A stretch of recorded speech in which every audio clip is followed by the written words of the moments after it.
Today we are going to start our new topic, drugs used in the treatment of ulceration or drugs used for the treatment of peptic ulcer. So firstly, I would like to brief you about the peptic ulcer, and I will differentiate in mouth ulcer as well as in peptic ulcer. So here is the brief definition of peptic ulcer. You can see a localized lesion of the mucous membrane of the stomach or duodenum, typically extended to the muscularis mucosa. Actually, I want to differentiate firstly here peptic ulcer and mouth ulcer. Usually, we all having mouth ulcer on occasionally basis, and the reason of mouth ulcer that are very simply sometimes you bite something or accidentally bite, and just because of that we got injured through our lips or inside the mouth cavities, or due to the hot tea or some spicy foods. All these are causes for mouth ulcer. But in comparison to the mouth ulcer, peptic ulcer is not so severe and so injurious for our health. And on the other side of the, you can see about peptic ulcer. Peptic ulcer, if in severe form, peptic ulcer may cause death also, because through peptic ulcer there is a passage of stools also. Through stools in peptic ulcer there is a passage of blood through stools also. And the causes of peptic ulcer, there are few causes. Hypersecretion of HCl is the main cause. You can see the pathophysiology of peptic ulcer is imbalance between aggressive factors. As I mentioned that hypersecretion of HCl is the main cause for the peptic ulcer. Hypersecretion of pepsin and defensive less secretion or reduced secretion of prostaglandin, and H. pylori, Helicobacter pylori is a bacteria, is another major cause of peptic ulcer. What is the role of prostaglandin and bicarbonate here? As I mentioned that prostaglandin produce or thick the mucus.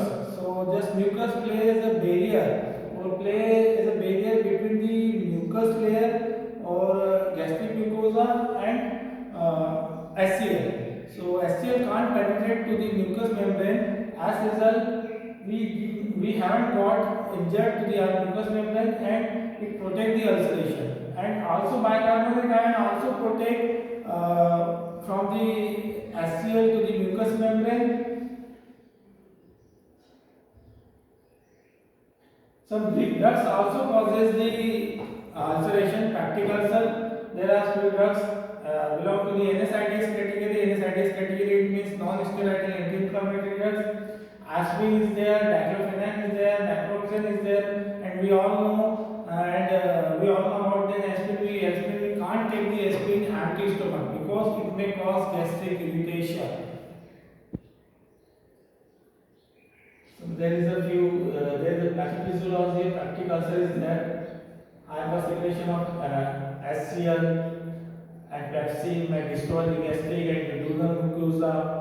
Mucus and bicarbonate ion secretion protect mucosa. As I mentioned earlier that what is the role of bicarbonate ion and prostaglandin. Again you see in the third point, prostaglandin protect mucus by enhancing mucus and bicarbonate production and by enhancing mucosal blood flow. So prostaglandin thick the mucus, and what I said that mucus play as a barrier, that thick mucus play as a barrier between the HCl and mucous membrane.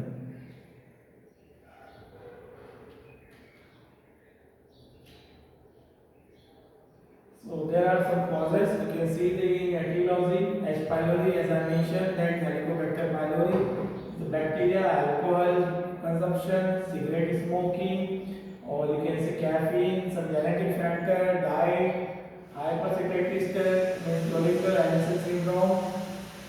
All these here I am going to brief you about Dollinger-Allison syndrome. It means Dollinger-Allison syndrome is a hypersecretion of gastric hormone, and this these are the some causes for the peptic ulcer. And just also in side category drugs, as I mentioned you. There is a brief about gastric secretion. Axial and intrinsic factors secreted by the parietal cell of the gastric gland.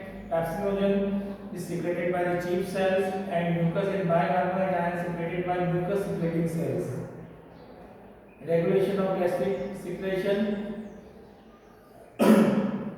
Parietal cells secrete axial, or you can say hydrochloric acid, in response of histamine binding to the H2 receptor, gastrin hormone binding to the CCK2 receptor, cholecytokinin receptor 2, acetylcholine binding to the M3 muscarinic receptor 3, and proton pump, which play a vital role for the transmission of or the transport of H plus ion and potassium ion across the proton pump. As you can see, the sites of action of all these drugs like H2 receptor antagonists.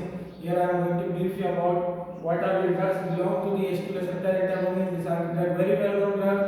We all know about ranitidine, cimetidine, famotidine, nizatidine, and it is also available in the market in the name of Asiloc.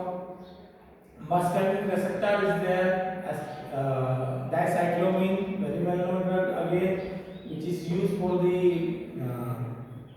contraction, you can say gastric muscle, contraction of gastric muscle, and you can see the very well known site of action of proton pump inhibitors. In that slide you can see